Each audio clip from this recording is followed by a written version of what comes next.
Ok, ultima parte di questa mattinata di lavori, una chiacchierata per cui mi raggiungono Giulia Baccarin, Nadia Francesca Cipriano, Gianluca Vincenzo e poi abbiamo in collegamento Robert Pieroni. Allora, eccoci qua. In una giornata, come dire, che si è aperta col telegiornale che parlava dello sciopero delle donne in Islanda per la parità di genere, noi parliamo esattamente di lavoro femminile e di come qualificare l'occupazione delle donne, come sostenerla. Allora, io parto da Giulia Baccarin. MIPU è la tua azienda, tu sei ingegnera. Di cosa ti occupi esattamente? Scusate. Dovrebbe essere... Grazie. Sì. Buongiorno a tutte e a tutti. MIPU cosa vuol dire? MIPU sono due ideogrammi giapponesi che significano guardare oltre gli orizzonti.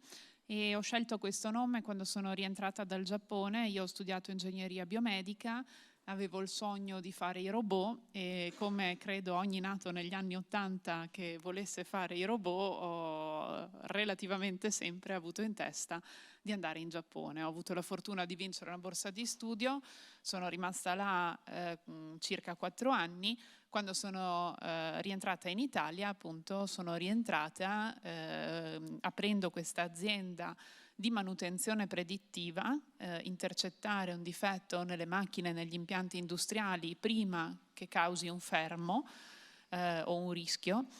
E appunto ho scelto questo nome un po' perché vedere oltre gli orizzonti, quindi vedere il futuro, vedere in lontananza era il nostro lavoro, è ancora il nostro lavoro, e un po' perché, questo l'ho capito dopo, ma devo essere stato profetico, ci è voluto tanto guardare oltre gli orizzonti perché potete immaginare bene che oggi è un termine, ho detto manutenzione predittiva, che forse si comincia a sentire, nel 2008 non si sentiva affatto, era un lavoro e lo è tuttora da tuta blu, scarpe da lavoro, elmetto. Io infatti prima quando hanno fatto vedere le immagini della bioraffineria di Marghera è stato uno dei primi lavori, quando MIPU ero solo io, sono andata io. E credo e ricordo ancora il primo momento in cui io, 27 anni, sono entrata dentro tutta vestita così per fare le misure sulle torri a Porto Marghera, che penso che si sia girato anche la torre Faro. Sì, la cosa bella è che delle persone di allora, scusa se mi sono dilungata, si ricordano ancora anche loro, diciamo si è creata una relazione di lungo termine con i nostri clienti. Io sono veneta e in Veneto ancora quando anche i miei colleghi, i miei collaboratori vanno in giro, fa ah sì lo so chi che esese, la ditta con la tosa. Quindi è stato un tema, anche ho risparmiato pubblicità. Così, ecco.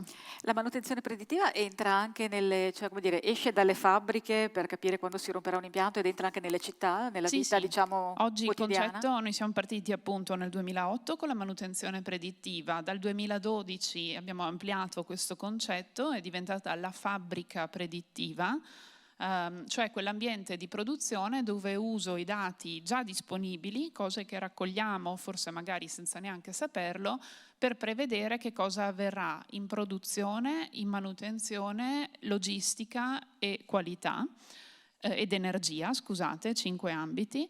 E dall'anno scorso abbiamo ampliato questo concetto anche alla città, ai processi industriali della città, che sono trasporti, quindi di persone e di merci, ciclo idrico, lavoriamo tanto sull'acqua, strade, ponti, ferrovie, eccetera. Con un impatto possibile sulle donne che ci abitano, per esempio, in qualche modo? Con un impatto generale su, diciamo, la qualità della vita un po' per tutte le persone, no? Quindi se riesco a usare meno reagenti o meno energia per la depurazione dell'acqua, a garantire la qualità dell'acqua in uscita, piuttosto che a distribuirla meglio, a prevenire le falle o le frodi, tutti i cittadini e le cittadine vivono meglio. Quello che cerchiamo di fare per le donne è far sì che anche le donne, tutti, ma soprattutto le donne, possano partecipare alla realizzazione della soluzione. Noi abbiamo creato questo software che vuole rendere partecipativa l'intelligenza artificiale. In altre parole, ogni persona, anche senza scrivere codice, può portare il suo contributo a risolvere le grandi sfide, ad esempio di una città, ma anche direi della transizione energetica, della povertà nella povertà della distribuzione alimentare, eccetera, usando l'intelligenza artificiale. E che secondo me è un'opportunità grande per le donne. In Italia lavora solo la metà delle donne che potrebbe lavorare. L'intelligenza artificiale è la tecnologia del futuro, è facile, quanto minimo diciamo, se uso il no code è facile. È un lavoro di creatività, perché per fare una soluzione io prima me la devo immaginare, devo anche vedere un problema là dove magari tutti passano e nessuno vede, che è una caratteristica femminile. Almeno a me dicono che ho sempre, diciamo, sono una rognosa, no? Vedo sempre tutti i problemi e così, poi mi ingegno anche per risolverli, e mi sembra che sia una caratteristica femminile. E insomma io, diciamo, spingo molto a che le donne possano prendere parte appunto alle tecnologie del futuro e costruire le intelligenze artificiali che insieme a quelle umane combineranno l'intelligenza collettiva, senza la quale non riusciremmo a vincere le grandi sfide che ci attengono, e non saremmo neanche riusciti a vincere la sfida del Covid. Forse l'avremmo fatto, ma ci avremmo messo magari anni anziché mesi, come invece è successo. Perfetto. Nadia, invece rappresenti un'azienda che è Olivetti e che è stata citata anche prima perché diciamo è impossibile non passare di lì quando si parla di pionieri, di persone che hanno saputo vedere avanti.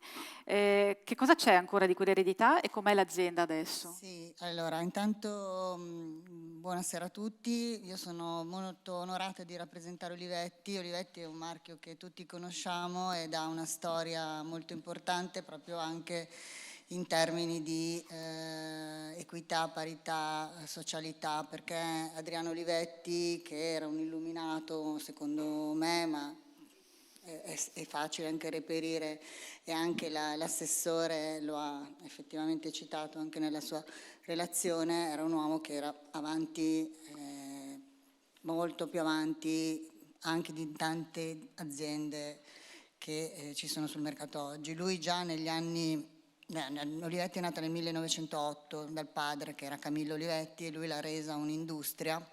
L'ha resa un'industria già negli anni 40-50. Olivetti aveva un modello sociale unico in Europa, ma addirittura anche oltre Europa, perché lui offriva non a caso come non era un regalo, era proprio un dovere che lui sentiva verso i dipendenti, perché lui immaginava la fabbrica non la fabbrica per l'uomo, ma l'uomo per la fabbrica, cioè la fabbrica per l'uomo, perché lui offriva servizi, ma non servizi soltanto sociali, servizi medici, servizi di asilo, servizi, ma anche cultura.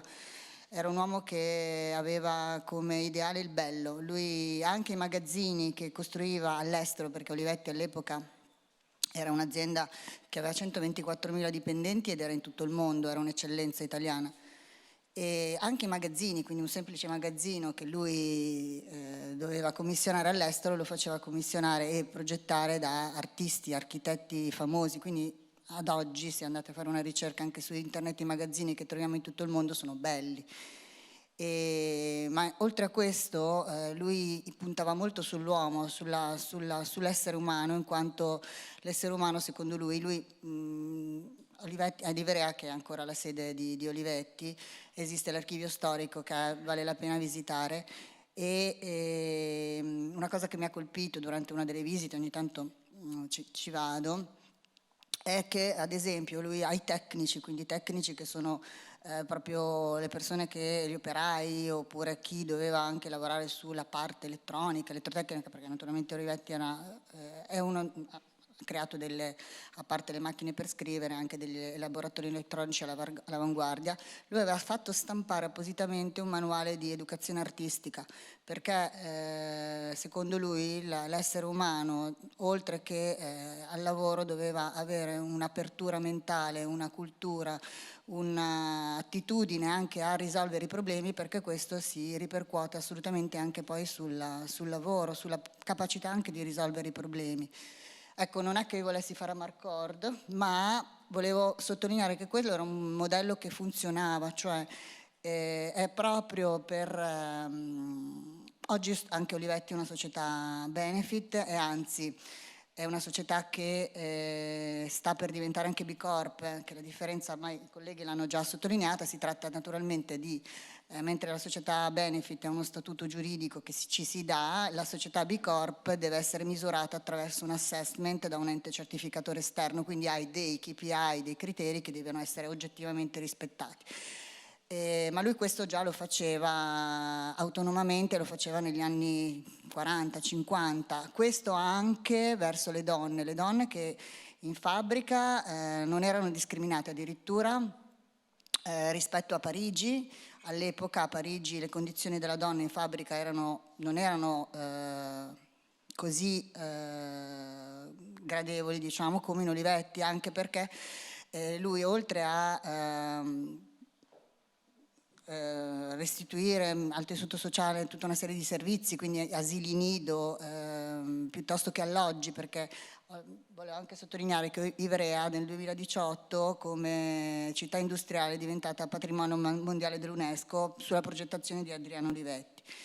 Quindi lui considerava la donna non come soltanto un'operaia o comunque con ruoli esecutivi, ma addirittura con ruoli anche apicali. Uno degli esempi più eclatanti è Marisa Bellisario. Marisa Bellisario ha iniziato a lavorare in Olivetti, ha lavorato in Olivetti come suo primo incarico, aveva fatto un colloquio con Totò subito dopo la laurea, tra l'altro lei in economia e commercio, e invece è stata inserita in un settore di informatica elettronica. Per l'epoca era una delle prime donne. Come sappiamo tutti, Marisa Bellisario ha poi concluso la propria carriera, prima purtroppo della malattia, in Italtel come amministratore delegato, e lo stesso Cossiga nell'88 l'ha definita come un esempio per tutte le donne, come sia possibile anche in una società anche in Italia o in Europa, ma addirittura anche in un settore prettamente maschile per l'epoca come quello dell'elettronica, diventare amministratore delegato di una società molto importante quale l'Italtel. Quindi diciamo che come DNA Olivetti ha proprio quello del sociale, era già stato costituito uno stato sociale. L'Olivetti attuale, che è, lo dico per tutti, è all'interno del gruppo TIM, quindi Telecom Italia, perché è controllata al 100% da Telecom Italia, ha lo stesso spirito, tanto è che almeno cerchiamo quantomeno di ripercorrere il solco di Adriano, perché è proprio anche emozionante lavorare in Olivetti, proprio perché comunque te la senti addosso. E quindi nel 2022 siamo diventati società benefit e adesso quest'anno abbiamo già superato la prima fase per diventare B Corp e pensiamo di traguardare nel 2024 la certificazione. Uno degli obiettivi all'interno della certificazione, perché come dicevo la certificazione deve essere misurata, è l'acquisizione di una certificazione che si chiama 125, Uni 125, che è proprio relativa alla parità di genere, perché io devo dire ho la fortuna di lavorare in un'azienda che è molto attenta alla diversity, all'inclusion e anche alla parità di genere tra uomo e donna. Quindi questa certificazione consentirà, già con un processo in corso, poi di andare a impattare su vari indicatori come ad esempio i processi interni di HR, piuttosto che la governance, piuttosto che la parità di retribuzione tra uomo e donna, che è un altro tema ancora oggi importante, perché dagli ultimi dati che abbiamo le donne mediamente in Europa guadagnano il 16% in meno rispetto agli uomini, quindi anche la trasparenza retributiva è uno degli obiettivi importanti non solo di Telecom Italia e di Olivetti, ma anche dell'agenda europea e del piano nazionale strategico per la parità di genere. Ecco, questo per quanto riguarda Olivetti. Come primo giro va benissimo.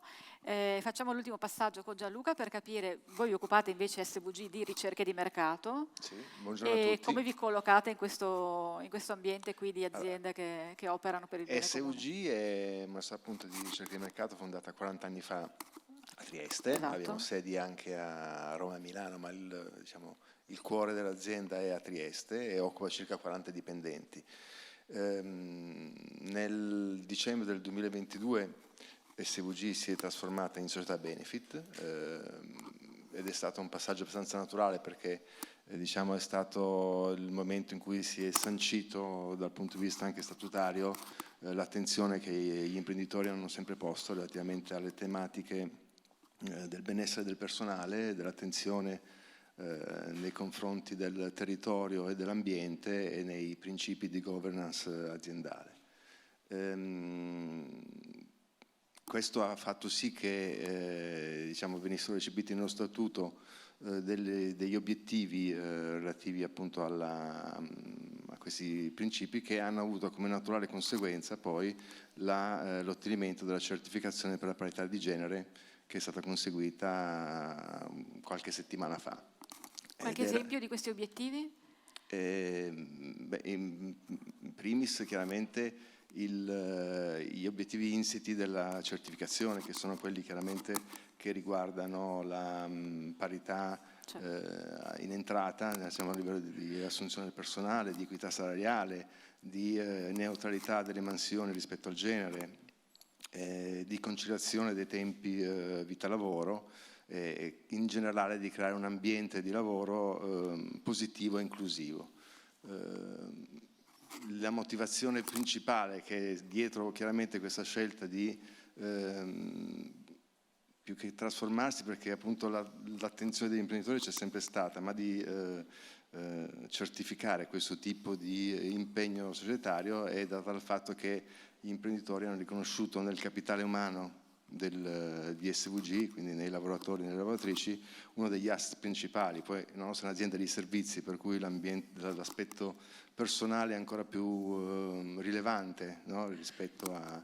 E questo è un investimento a lungo termine che sicuramente poi porta dei benefici anche a livello di obiettivi tradizionali, quindi obiettivi economici della società, perché si attiva un circolo virtuoso grazie al quale si ottiene sicuramente dal benessere del dipendente all'interno dell'azienda un vantaggio reputazionale interno, una maggiore fidelizzazione e sprona anche i lavoratori a dare il meglio di sé, quindi si hanno anche dei vantaggi di tipo competitivo nei confronti del mercato dei terzi. Questo insomma sicuramente ha un ruolo. In collegamento con noi, vediamo, l'avevo visto prima un secondo, c'è Robert Pieroni che adesso ci aiuterà alla traduzione. Come... Ok. A cui chiediamo un punto di vista diverso, cioè quello di chi supporta gli investimenti delle società. Che cos'è Generator e come si combina con il fatto di essere una B Corp? So what is Generator and how does it combine with the fact that it is a B Corp? Absolutely. Well, thank you everyone for having me today, and I'll try to speak slow so that way the translation is easier, and I'll tell you a little bit more about me. But I'm our director of Italian business development, so basically our expansion of our venture fund and our startup accelerator throughout Italy. Allora, grazie per l'invito a partecipare a questa giornata. Parlerò appunto brevemente di me, di quello che faccio. Sono il direttore della business unit che si occupa del mercato italiano. Il nostro è un venture fund ed è un acceleratore di startup. So pretty simple. We were founded in 2012, as you can see on the slide.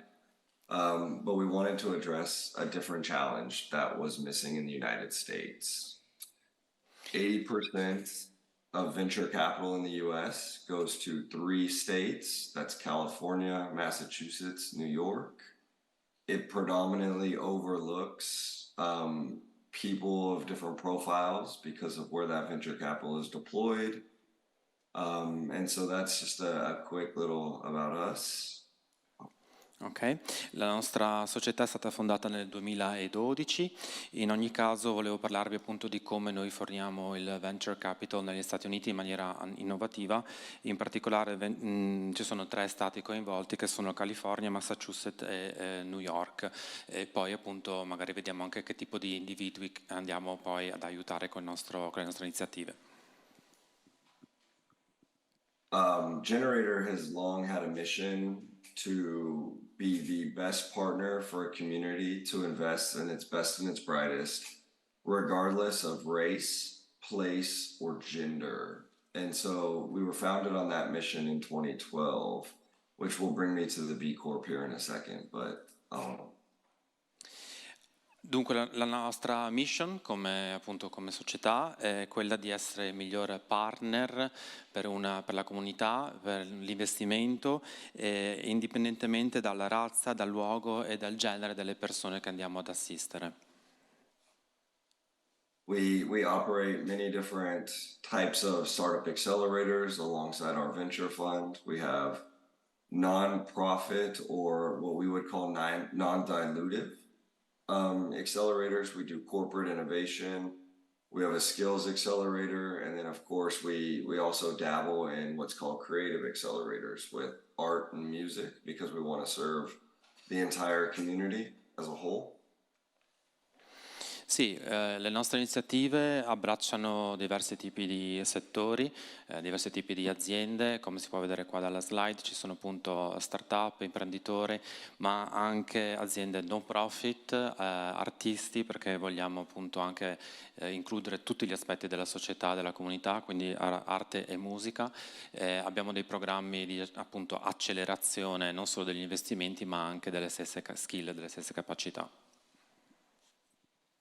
So to date, we've helped roughly 1,200 startups create 10,000 jobs in 44 different communities. We, along with our investment side, have watched our startups now get to, that number is wrong on the bottom, but over $2 billion of follow-on financing for their startups. Once again, helping to commit to creating new jobs, new economic growth in different cities. Dunque finora abbiamo aiutato circa 1200 start-up e abbiamo creato circa 10.000 posti di lavoro, quindi numeri sicuramente rilevanti. L'investimento totale che abbiamo aiutato a predisporre è di circa $2 miliardi, quindi si tratta di numeri sicuramente molto elevati e appunto il nostro impegno è quello alla creazione di nuova crescita e nuovi posti di lavoro. Just real quick as I jump into, and I'll just throw these on the screen so you can see them, but this last year we certified as a B Corp as well. So we are one of the few venture funds in the United States that has also certified as a B Corp. Well, please. Okay. Nell'ultimo anno abbiamo ricevuto anche la certificazione B Corp e quindi siamo uno dei pochissimi venture funds negli Stati Uniti ad aver ricevuto questo tipo di certificazione.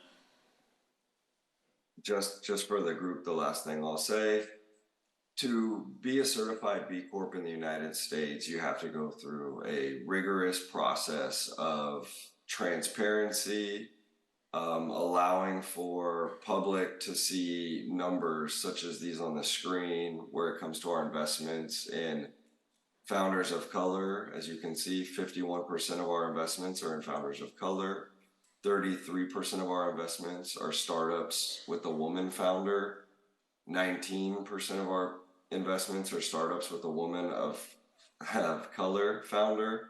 And then outside of those tech hubs, on the right side of the screen, you can see how we compare to the US average. So that just kind of shows our overall commitment to diversity, inclusion, and equity amongst all groups.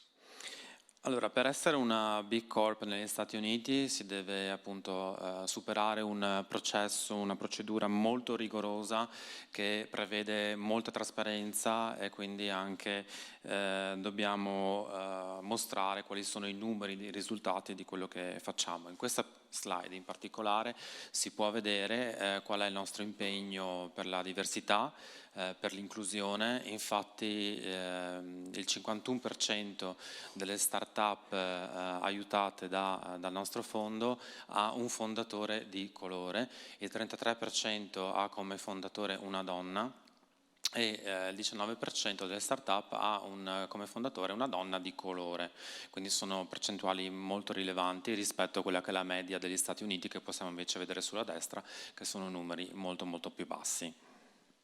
Ok. Avete sentito più volte ripetere la parola obiettivo da chi ha parlato, soprattutto come dire, dal lato aziende. Vi ricordo che fuori c'è un libro, mi piacerebbe che soprattutto magari i giovani, gli studenti, insomma, o comunque chi ne ha voglia, segnasse quale potrebbe essere un obiettivo che non è stato detto e che le aziende potrebbero o dovrebbero darsi, in modo magari da poter tra un anno vedere cosa è stato fatto e quanti di questi sono stati realizzati. Riparto da Giulia per capire quanto l'intelligenza artificiale, per come è adesso, è effettivamente amica delle donne, cioè può essere un'opportunità di lavoro, ma i primi esempi che magari abbiamo in casa, tipo Alexa, faccio per dire, queste cose qui, sono un po' un'immagine magari con dei limiti. E ti chiedo anche, dopo che ho chiesto permesso, di raccontare quell'episodio personale in cui ci si accorge di avere magari dei limiti o dei pregiudizi senza rendersene conto, che è insomma uno dei rischi da mettere, da valutare. Sì, magari parto da questo e poi diciamo, torno sull'intelligenza artificiale, che come tecnologia di per sé non è una tecnologia neutra. Io appunto vi ho raccontato, mi sono laureata in ingegneria biomedica, la mia tesi di laurea era una maglietta della salute alla quale erano stati attaccati 3 accelerometri, dei sensori, diciamo, che avevano l'obiettivo di simulare la camminata. E l'idea era di capire se attraverso questa simulazione saremmo stati in grado di intercettare la caduta prima dell'impatto per aprire una sorta di airbag che prevenisse gli effetti rovinosi della caduta, soprattutto, anzi direi quasi esclusivamente per gli anziani. La ricerca ci dice che chi di noi ha la fortuna di diventare anziano, direi di superare gli 80-85 anni, purtroppo nei 3/4 dei casi cadrà e a causa di questa caduta perderà un po' le capacità motorie e di conseguenza cognitive e da lì si innesca un processo che porta fino alla morte. Per cui l'idea era appunto quella di capire se saremmo riusciti insomma a evitare gli effetti rovinosi della caduta. Come funzionava? Il mio ruolo era quello di prendere a partire dai dati, quindi anche lì, se vogliamo, diciamo, i ragazzi facevano tutta la parte meccanica, elettronica, eccetera, eccetera. Io che ero la donna del laboratorio facevo la parte su per il computer. Comunque, il mio ruolo era quello, una volta che i dati in qualche maniera arrivavano, di costruire il modello. Prima abbiamo provato con la modellazione matematica, poi senza neanche essercelo detti, insomma, per fortuna poche settimane prima ho trovato fuori questa strategia algoritmica che faceva sì che, diciamo, si potesse intercettare la caduta prima dell'impatto. Quindi me lo ricordo come se fosse ieri, sembra un film, ma è vero, era inverno, nevicava a Milano, sera, ho trovato questa cosa e finalmente mi sono laureata.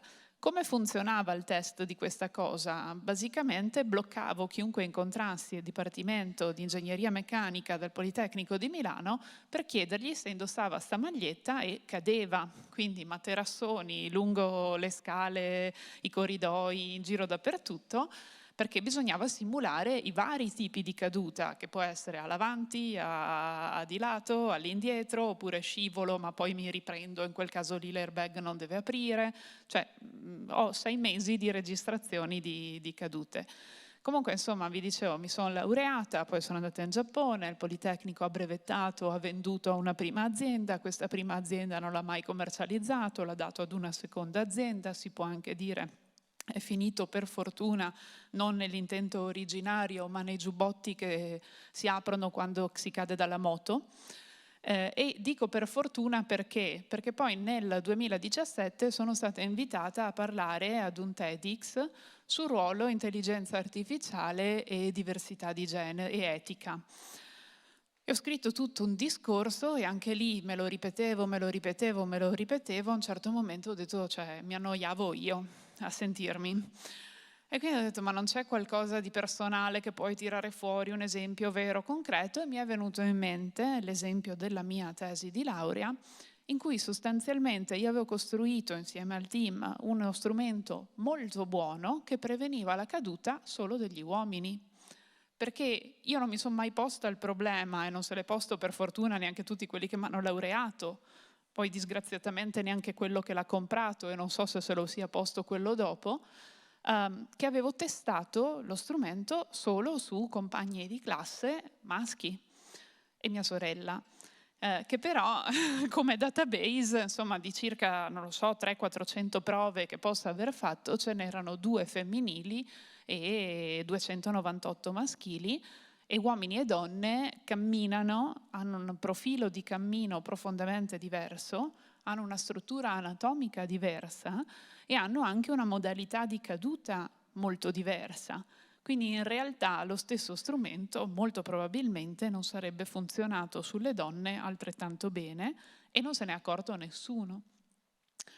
E da questa cosa qui ho capito che ovviamente la varietà è importante, ma deve primo raggiungere una certa massa critica, perché io sono donna, ma non mi ci è venuto in mente di testare sul mio stesso genere in maniera equiparata, diciamo almeno ai numeri della società.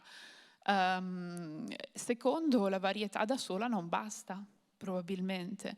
È necessario abbinare il pensiero critico, è necessario abbinare una certa volontà anche di indagine, di pensiero, perché altrimenti di per sé appunto corriamo il rischio, ed è stato fatto tante volte, di sviluppare tecnologie che sono buone solo per una determinata categoria di persone, e gli esempi sono N. Io volevo condividere questo perché diciamo, sono stata io stessa discriminatoria. L'intelligenza artificiale a cui adesso magari facciamo una domanda e a cui chiediamo mostrami una foto di un capo di Stato, di un amministratore delegato, e mi mostra un uomo bianco, è stata, cioè viene istruita a ragionare in questo modo, oppure Ma ha sai, tutti i limiti? allora diciamo, ci sono 2 fattori. Il primo è appunto la composizione del dataset, no? Il dataset in cui io alleno l'intelligenza artificiale. Come funziona l'intelligenza artificiale? Io appunto costruisco si chiama anche data lake, un lago di dati, una certa quantità di dati, e alleno il modello a continuare a guardare quegli stessi dati. È un po' come quando da piccoli impariamo a dare un nome a ciò che vediamo. Quindi se i nostri occhi fossero 2 fotocamere digitali, quando abbiamo 3 anni abbiamo già immagazzinato qualche tera di informazione, perché ogni battito di ciglia, uno ogni 200 millisecondi, immagazziniamo un'immagine.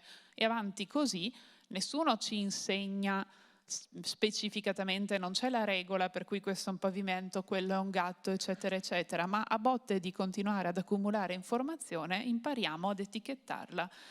Più o meno l'intelligenza artificiale, senza addentrarmi in tecnicismi, funziona in questo modo. Allora appunto ci sono 2 questioni. Primo, che dataset gli ho dato? Non è che l'AI di per sé discrimini che non ci sono CEO donna o che non ci sono CEO donne nere italiane. È che basicamente quel dataset lì non è composto così, è la storia che forse è stata poco neutra. Il problema dell'intelligenza artificiale qual è? Che continua a ripescare dagli stessi dati e amplifica ad ogni giro questa stessa discriminazione come una cassa di risonanza, come se fossi un autovolante, continua ad andare lì. Quindi diciamo, c'è sia il meccanismo di come l'ho costruito, ma poi c'è anche il meccanismo di come viene esercitato e il fatto che continua a ritornare sugli stessi errori e a amplificarli. Per questo motivo appunto serve una varietà sia nella parte di costruzione del dato, sia nella composizione delle comunità scientifiche, di ricerca e per quello dicevo prima anche di cittadine e cittadini che prendano parte allo sviluppo di questa tecnologia. E poi da ultimo credo serva anche il raziocinio o la scelta della persona che quando si trova di fronte all'output dell'intelligenza artificiale sappia comunque aggiungere la sua etica, il suo raziocinio, la sua creatività e scegliere. Io intendo l'intelligenza artificiale come un supporto alla decisione umana e non un sostituto, non solo per la tematica, il lavoro, mica il lavoro, eccetera, che secondo me è un po' una fantasia pensare che non eliminerà i posti di lavoro, ma al di là di quello lo intendo invece soprattutto per un tema etico, cioè un tema di conservare la capacità di giudizio, di interpretare questo risultato e da qui forse anche un nuovo rinascimento del pensiero umanistico e creativo che diventerà estremamente importante grazie alla tecnologia e non a discapito di essa. Che è una prospettiva migliore, insomma, di quello Sì. che ogni tanto si dice. Torno da Nadia, perché abbiamo ricordato prima, non so, la figura di Marisa Bellisario, eccetera. E ho chiesto il permesso di pescare dalla sua esperienza personale per questo, cioè le persone che parlano adesso, diciamo, nei vari panel sulle opportunità al femminile, hanno fatto una carriera e l'hanno iniziata realisticamente in un momento in cui non si parlava di questo, non c'erano parità di genere, non c'erano strumenti, non c'erano certificazioni. E Nadia raccontava a me, e a me è sembrata una cosa insomma da condividere, che ha iniziato dal call center. Quindi, Allora, non mi sono presentata prima, io sono il direttore degli affari legali e compliance di Olivetti, quindi sono un avvocato. E ho iniziato, come correttamente diceva Barbara, lavorando e studiando part-time. Lavoravo part-time in Telecom Italia, il SIP, si chiamava SIP, se la ricordate. sì. E lavoravo part-time la sera e studiavo di giorno, quindi io mi sono laureata in servizio, si dice così, e non contenta perché ho anche deciso di conseguire l'abilitazione professionale alla professione di avvocato, quindi andavo in studio alla mattina alle 9, finivo alle 7, alle 8 di sera, alle 8 e mezza andavo a lavorare in Telecom fino a mezzanotte, l'una. E quindi ho iniziato dal call center perché era l'unica possibilità per avere i turni, perché i turni mi consentivano poi di fare l'università, di frequentare e di lavorare agli orari invece in cui potevo non frequentare ed erano gli orari serali.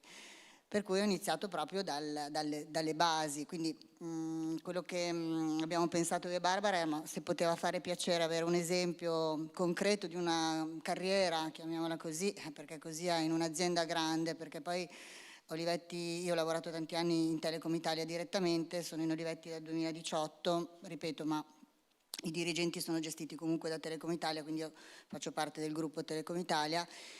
E quindi magari darvi qualche spunto proprio personale, qualche mio consiglio proprio personale su quello che effettivamente deve fare la persona, a prescindere poi dagli strumenti che abbiamo, che per fortuna adesso ci sono, quindi va benissimo. Adesso per esempio c'è uno strumento molto importante che è quello delle quote rosa nei consigli di amministrazione. Io sono nel consiglio di amministrazione di Telsi, che è una società del gruppo Telecom che si occupa di cyber security, sono anche direttore di un paio di società all'estero, società che vabbè sono, come dire, code finale di quella che era la vecchia Olivetti, però ecco, questi strumenti vanno bene, ma quello che ci tenevamo a darvi era proprio un consiglio invece personale sulle caratteristiche su cui puntare personalmente, a prescindere dagli strumenti che poi la società, la comunità, l'Unione Europea, il governo possano mettere in campo.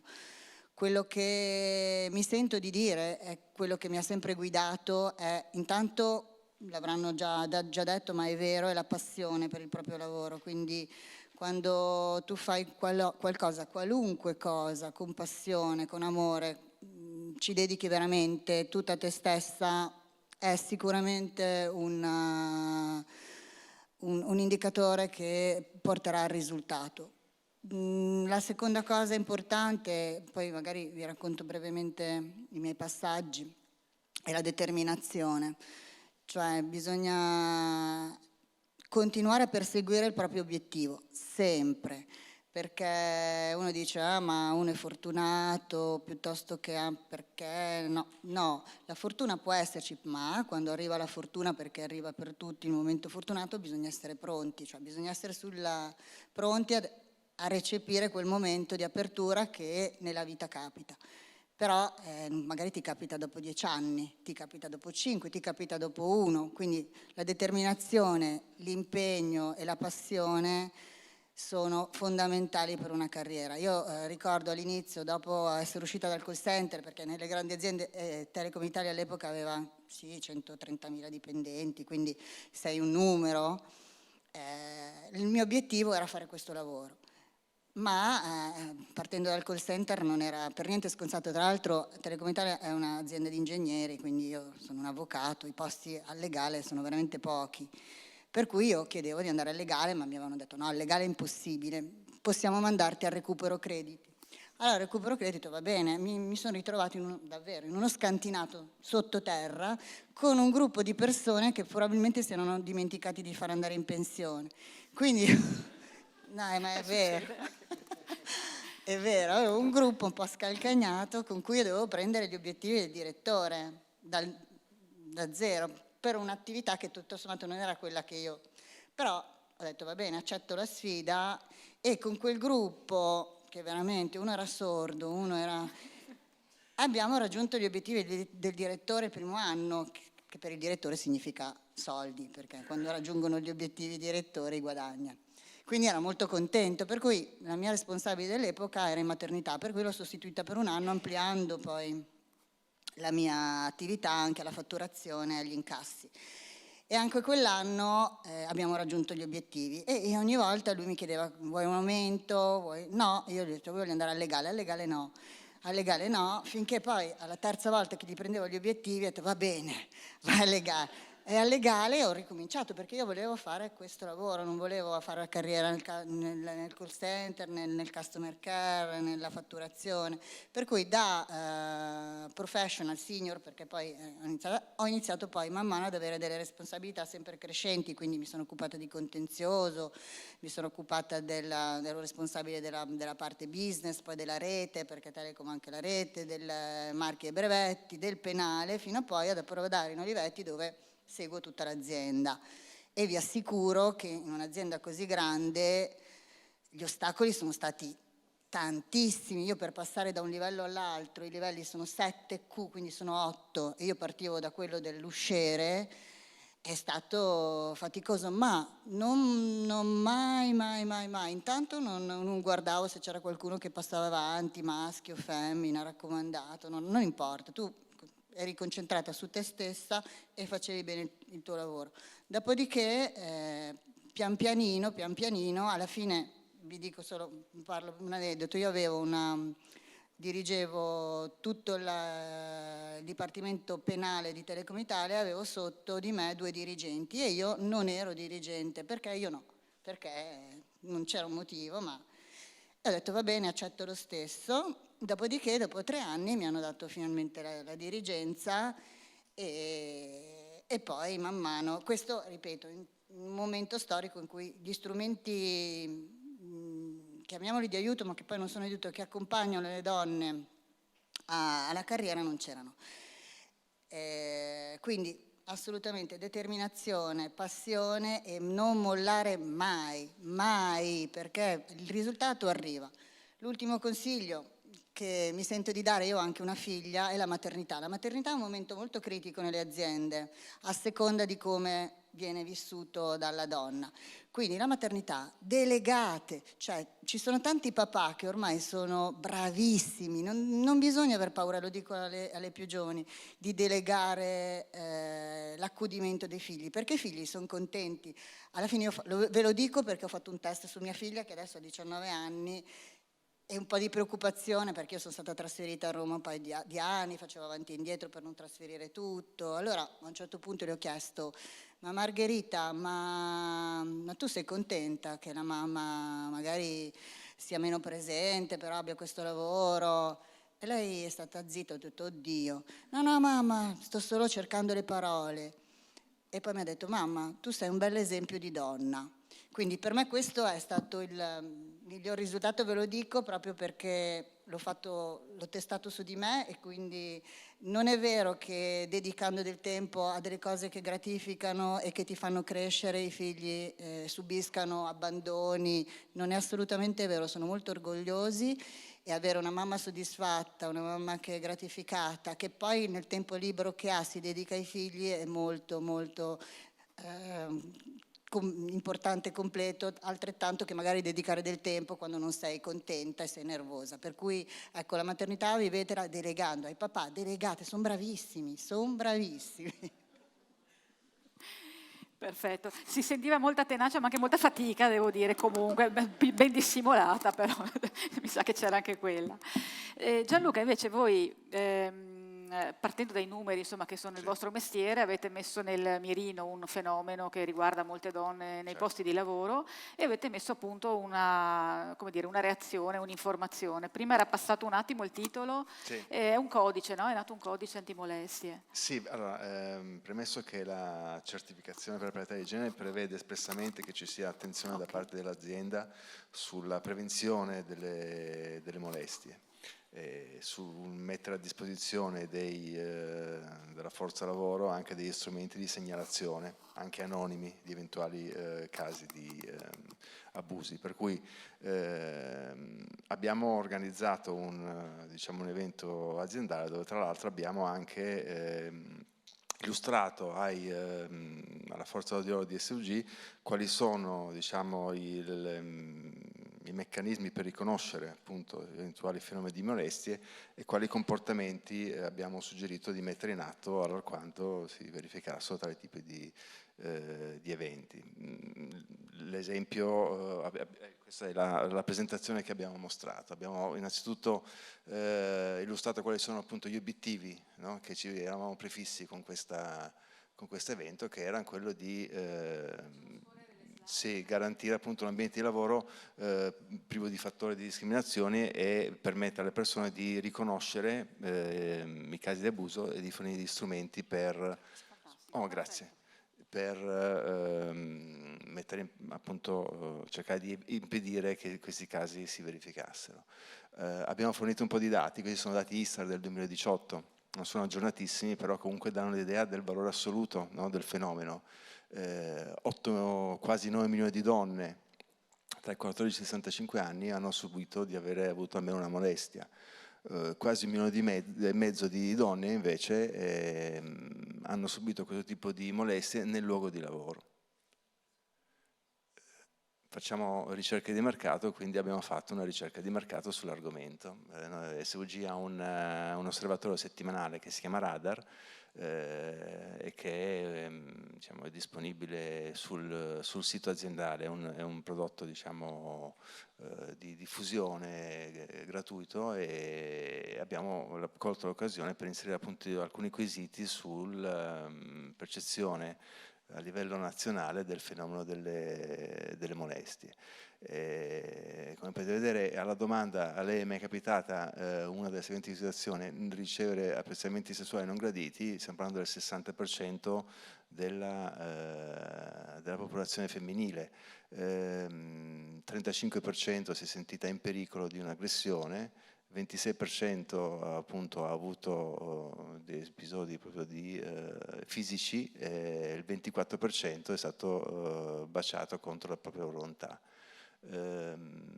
Spesso questi casi si verificano quando la controparte è una persona conosciuta, per cui il rischio di avere nell'ambiente di lavoro una situazione del genere è sicuramente molto elevato. Spesso, ad esempio, può essere un collega o un superiore che si rende mette in atto un comportamento del genere. E il 21% dei casi di molestie si sono verificati nel mondo del lavoro, per cui sono tutti indicatori che il fenomeno è sicuramente un fenomeno preoccupante. Poi nella nostra realtà, chiaramente, una realtà piccola, il nostro obiettivo era principalmente quello di prevenire eventuali casi, quindi di creare anche una cultura a livello maschile e femminile, ma questo prodotto era più, diciamo, dedicato, rivolto al pubblico maschile che al pubblico femminile, perché è chiaro che bisogna incominciare a lavorare, diciamo, sulle cause e non sui rimedi. Certo, sì. Dopodiché abbiamo dato degli strumenti per poterli riconoscere, perché ci sono dei comportamenti che si ricollegano alle molestie, che sono anche normati, che sono immediatamente identificati come non appropriati, ma poi ci sono anche poi delle situazioni che sono un po' ibride, no? Che non sono normate, che possono dalla parte di chi li mette in atto non essere considerate come molestie, mentre possono essere considerate come molestie dalla parte di chi riceve certi tipi di comportamento. Per cui questo è diciamo, delle indicazioni per cercare di riconoscere. Abbiamo sottolineato molto l'aspetto che soltanto sì è sì, cioè soltanto se c'è un manifesto diciamo, accettazione, no, di un certo tipo di comportamento, allora uno può diciamo, continuare in tal senso, ma appena nel caso in cui non c'è un consenso esplicito, bisogna assolutamente considerare quell'episodio come molestia. Quali consigli abbiamo dato, diciamo, alle dipendenti o ai dipendenti di comportamento nel caso in cui si verificassero tale tipo di eventi? Bisogna essere chiari e diretti, bisogna esplicitare il disagio direttamente alla persona che ha agito e parlarne con il superiore, con il referente aziendale, cioè non tacere, non far sì che certi eventi possano continuare a verificarsi, ma agire immediatamente. È chiaro che l'azienda deve mettere in grado le persone di poter esercitare certi tipi di comportamenti in maniera serena, senza avere ripercussioni. Questa è diciamo, la missione aziendale che ci siamo prefissi di avere. Noi abbiamo indicato un organismo esterno all'azienda, che è l'organismo di vigilanza, come referente per ricevere le segnalazioni anche a nomine di qualsiasi tipo di abuso, per cui abbiamo reso assolutamente diciamo, neutrale dal punto di vista delle ripercussioni sul lavoro questo tipo di segnalazioni. Abbiamo poi illustrato alcuni casi, diciamo, che sono stati sui media negli ultimi mesi, ad esempio quello del presidente della Federcalcio spagnola, diciamo, è un classico esempio diciamo, di atteggiamento che chiaramente è considerato molesto dalla parte di chi lo riceve e non dalla parte di chi lo mette in atto. O normale o scherzoso, insomma. Assolutamente, assolutamente. Basta. Ok. Va bene, se avete avuto qualche riscontro, magari ve l'hanno chiesto, ve lo stanno... No, c'è stato molto interesse, è stata molta partecipazione. Solitamente questo tipo di eventi aziendali, dipendenti non sono molto... E qua coinvolge Questo forse un po' più invece direttamente. molto più di quanto ci aspettassimo, è stato sicuramente molto apprezzato. Devo dire che è stato colto anche come una misura rassicurante da parte dei lavoratori e delle lavoratrici, perché il fatto che ci sia attenzione da parte aziendale su un aspetto del genere li tranquillizza. E migliora il clima, insomma, in cui poi sì. tutti quanti si lavora. Se c'è ancora collegato con noi Robert, che so essere reduce da un viaggio in Italia, giusto? Gli volevo chiedere che tipo di realtà ha incontrato e se magari ha colto qualche opportunità di investimento interessante in Italia in generale e magari in Friuli Venezia Giulia, visto che credo si sia fermato anche un pochettino qui. Okay, Robert, so apparently you've just back from a journey in Italy. So what did you discover during your journey? What opportunities did you see in Italy and in particular in our region, Friuli, Venezia Giulia? Thank you. Absolutely. Thank you again. And this is my 5th trip this year, so I spent quite a bit of time there. And what I would say, there's 5 core things I've noticed as a country. Access to funding for startups is almost non-existent. Last year alone, Italy had $2 billion invested in startups. Houston, which is the fourth largest city in the US, had $2 billion itself. Allora sì, grazie appunto per la domanda. Io ho realizzato 5 viaggi in Italia, quindi ho viaggiato abbastanza e ho notato diverse cose. La prima è che l'accesso ai fondi è molto molto limitato, praticamente inesistente potrei dire, perché in Italia esistono 2 miliardi di dollari di fondi dedicati alle start-up. Giusto per darvi un'idea, questa stessa cifra è l'investimento disponibile soltanto in America nella città di Houston, quindi l'Italia ha una cifra che corrisponde a quella della città di Houston. A couple other key factors play into, there's a risk-taking culture that America has that's very different than in Italy. Italy historically is a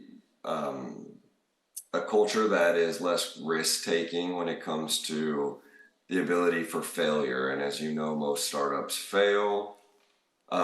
So we don't see as many people taking that risk there.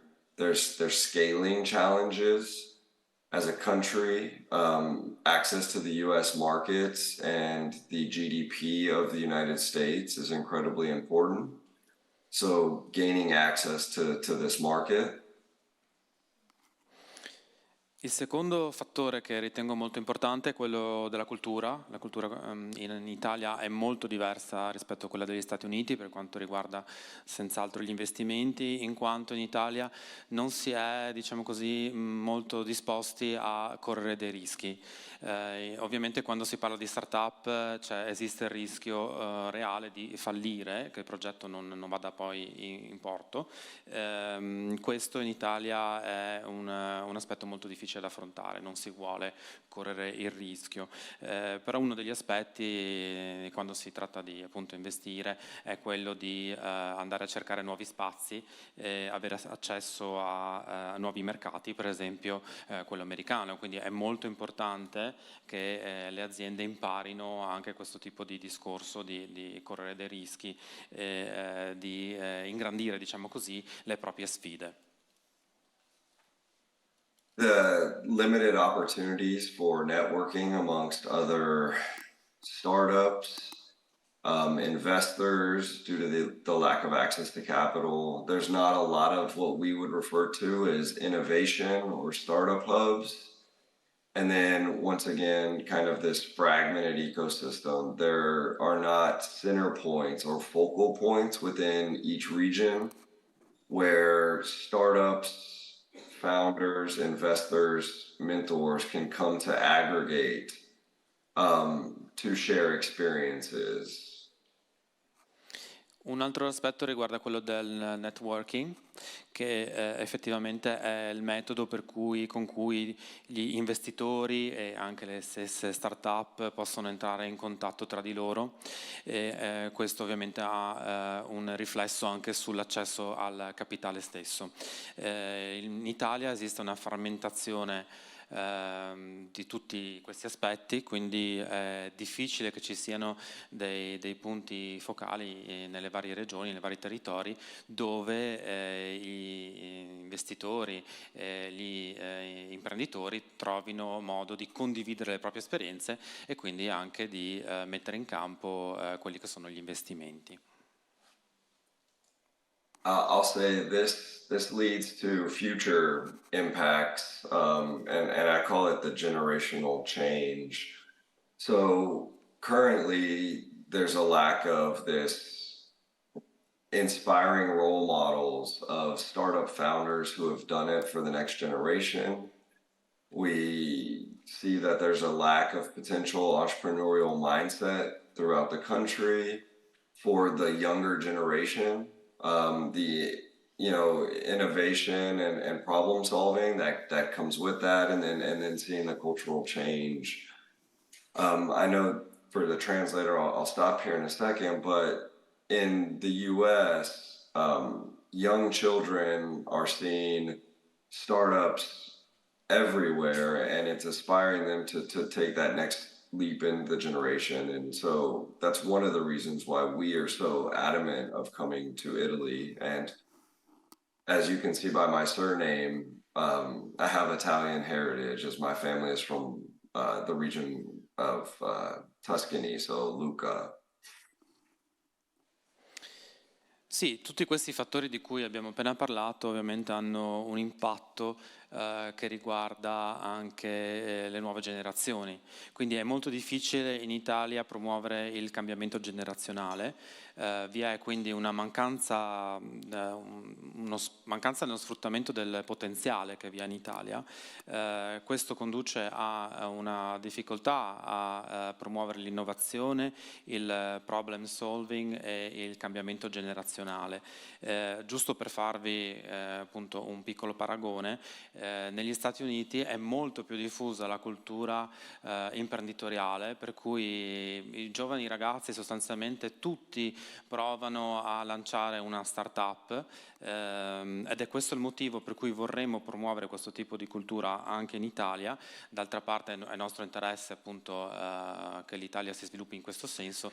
Io stesso ho un cognome italiano e sono originale, mia famiglia è originaria dell'Italia, in particolare dalla Toscana e Lucca, quindi insomma questo è quello che intendiamo poi promuovere anche in Italia. L'aspettiamo. For the region specific, there's a few core industries that I believe you could benefit from advancements with startup technologies, and that's obviously logistics and transportation. The abilities for automations and advancements in logistics, transportation, the region is known for that. You have a port city with not only advancements in technologies for tourism and the integration of AR, potentially for sightseeing and other things. Huge, lots of opportunities, smart city technologies. And looking at the manufacturing sector, you have advancements in AI that can help automate and make manufacturing more beneficial to the small enterprises there. Oh, sorry, I need to stop. Translate. Ok, procediamo con la traduzione. Dunque, per quanto riguarda invece la regione Friuli-Venezia Giulia, le opportunità che io ho identificato sono sicuramente quella delle tecnologie, dei trasporti e della logistica e avendo anche Friuli-Venezia Giulia una città portuale importante come Trieste, ovviamente poi è uno dei settori su cui si può sicuramente investire anche con l'integrazione delle tecnologie. Un altro aspetto che io ho individuato è quello del turismo, sicuramente esistono dei luoghi che possono essere sfruttati in tal senso e poi abbiamo appunto la produzione e manifattura che ho visto essere molto orientata verso le piccole imprese. Ok, grazie. Allora, stiamo quasi alla fine del tempo, però io chiedo uno sforzo veramente di concisione a voi due per due informazioni che secondo me possono essere utili. La prima con Giulia era sulla scuola, perché allora ci sono delle opportunità nell'intelligenza artificiale, sì, ma come si impara, dove si va, quanto tempo richiede questo tipo di formazione qui, come ci si arriva? E anche c'era un esempio di una persona in particolare che l'ha frequentato dopo essere uscita da tutt'altro settore, insomma, con una certa età. Sì, scusa, prima devo dire una cosa. Sì. Che da un punto di vista di cultura imprenditoriale, la nostra cultura imprenditoriale sia profondamente diversa da quella degli Stati Uniti è fuori di dubbio. Che come società dovremmo pentircene, non lo so, onestamente detta. Noi siamo molto felici e accogliamo, diciamo, le stimolazioni dall'estero, dopodiché probabilmente dal punto di vista dell'intelligenza artificiale l'Europa è stato il primo unione di stati che ha lanciato una legge, ad esempio l'European AI Act, che difende e amplia la libertà che ogni cittadina e ogni cittadino ha in merito all'utilizzo dell'intelligenza artificiale, in merito alla protezione dei suoi dati e se purtroppo abbiamo sicuramente perso la spinta verso l'innovazione tecnologica, almeno diciamo abbiamo e manteniamo il faro e possiamo insegnare dal punto di vista dell'etica di questa tecnologia e delle tecnologie di base, per cui insomma almeno questo è la nostra, poi sicuramente ecco, accogliamo ogni stimolo. La scuola, nell'intelligenza artificiale ci sono due aspetti: costruire o programmare gli algoritmi e poi invece esercitarli o soprattutto intercettare, vedere le opportunità di come utilizzare questa tecnologia per risolvere appunto i grandi problemi che abbiamo dinanzi. Allora, io, siccome sono ingegnere biomedica, faccio un esempio concreto. Quando vado in sala operatoria, e toccando ferro spero di non doverci andare mai o più, quando uno va in sala operatoria, lì si aspetta di trovare il chirurgo o la chirurga. Non si aspetta di trovare il tecnico che ha progettato la risonanza magnetica con cui lo guardano. Si aspetta appunto di trovare quello che sa leggerne il risultato. Oggi tutta la nostra focus dell'intelligenza artificiale è stato verso la figura dei data scientist, intesi come coloro che la programmano. Meno focus abbiamo messo su coloro che la sanno usare e ne interpretano i risultati. Sul chirurgo o la chirurga o diciamo chi utilizza questa tecnologia. Allora, costruirla, così come progettare una risonanza magnetica, il circuito elettronico, eccetera, eccetera, è abbastanza complicato. Insomma, bisogna al minimo aver fatto informatica, ingegneria informatica, quelle materie lì. È importante, ma non è l'unico lavoro e forse non è nemmeno il preponderante.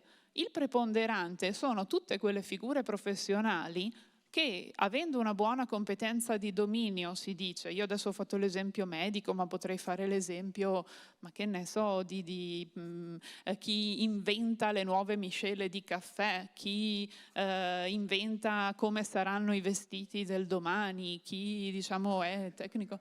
Sì, cioè chi fa ricerche di mercato, eccetera, eccetera, per come dire, conseguire i suoi obiettivi, sa utilizzare questa tecnologia. I corsi per questo, diciamo, per utilizzare questa tecnologia ci sono. Noi abbiamo fondato una scuola, si chiama Scuola della Fabbrica Predittiva, fa questi tipi di corsi che durano più o meno 5-6 giornate, ma così ce ne sono tante altre. Una mia amica, una mia conoscente, ha inventato un ottimizzatore che praticamente, venendo all'esempio del caffè, prende la ricerca di mercato di come saranno i gusti dei consumatori, la digitalizza, prende quali sono le caratteristiche dei chicchi, delle miscele, che costruisce delle simulazioni tal per cui tu trovi quale sarà il prodotto più adeguato per quel tipo di mercato senza costruirlo. Cioè su base proprio di varie simulazioni. Questo consente di realizzare un prodotto già adeguato, che non devi testare, che sai già che funzionerà, senza mesi e mesi di prove di laboratorio, senza sprechi di materiale, senza sprechi perché magari lanci una cosa che non funziona, eccetera, no? Quindi dico, poi naturalmente esiste sempre la componente, diciamo, di rischio, di creatività umana, però è un esempio. Lei non sa programmare, non le è neanche mai venuto in mente di imparare, ha avuto questa idea. Ecco, l'esercizio di questa creatività unita a un po' di alfabetizzazione, secondo me, è il futuro. Ed è alla portata di tutti, È alla anche di chi portata magari di si tutti. trovasse a uscire da un altro settore. Che Ed non è ha più... estremamente apprezzato anche dai mercati d'oltralpe e anche dagli Stati Uniti. Okay. Quindi fa parte un po' della creatività, dell'ingegno, della passione che, mi viene da dire, hanno potuto creare il Rinascimento italiano e che potrebbero rilanciare un po' la nostra imprenditoria e il nostro paese, la regione nel mondo. Poi se qualcuno ce lo chiede diamo magari qualche riferimento in più sulla scuola. Nadia, in 2 parole 2, perché stiamo rubando il tempo alla loro pausa. Se io cerco Week for Inclusion, che cos'è, che tipo di contenuti ci sono da cercare magari per chi fosse interessato? Sì, circa 3 anni fa il Sì, va. gruppo Telecom Italia ha creato questo panel che si chiama 4 Weeks for Inclusion, che è una maratona di sempre un numero maggiore di aziende. Noi l'abbiamo lanciato nel 2000 ed eravamo una quarantina, adesso sono 400 aziende, onlus, associazioni che partecipano, e ogni anno portano sia le loro testimonianze che delle conferenze che degli studi su proprio la diversity, l'inclusion, quindi oltre che la parità di genere, proprio tutte le diversità che possono esserci nelle aziende, perché le diversità sono tantissime. Per cui dal 12 ottobre fino al 14 novembre è attivo questo link, che poi magari non so se possiamo dare. Ecco, diciamo che non tutte le conferenze sono fruibili ai non dipendenti, però molte sono invece accessibili, per cui ci sarà un link sia live che potete consultare se vi interessa, e anche un link on demand. Si tratta di interviste molto interessanti, perché ci sono sia spunti personali che proprio invece anche testimonianze di studiosi delle varie materie, approcci diversi delle varie aziende, quindi è sempre quel seme che va a cambiare la mentalità, che quindi racchiude un po' tutto quello che ci siamo detti oggi, perché se non parte da ciascuno di noi, dal singolo, il cambiamento non potrà mai avvenire. Quindi questo è sicuramente una modalità per trasformare man mano, perché comunque ci vuole del tempo, la cultura di tutti noi e tendere ad una società più inclusiva possibile.